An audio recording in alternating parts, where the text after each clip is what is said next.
अभी ले जा। हाँ चला जा लेके तू दूरबीन। आज डॉक्टर साहब को आने दे, मैं कह दूंगा उनको कि ये आपकी दूरबीन को फारग नहीं पहनने देता। कोई बात नहीं है, मैं छोड़ूंगा तो नहीं तुझे। अखियां वाले वो अखियां बड़ी नेम था। माफ करो बाबा, पता नहीं क्या इसने समझ रखा अपने आप को।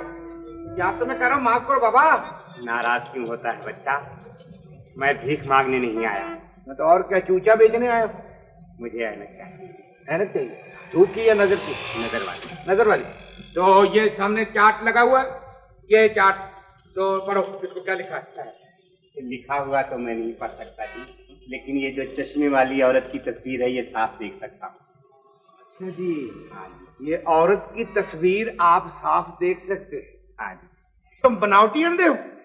बनावटी बनने के लिए भी बड़ी मशक्कत करनी पड़ती है जी। एक दो दिन में नहीं बन जाता आदमी। अच्छा जी। साल लगते। आपको कितने साल लगे? 4 साल हो गए थे। अच्छा अच्छा अच्छा। मैंने आंखों वालों से अपनी आंखें छुपा ली।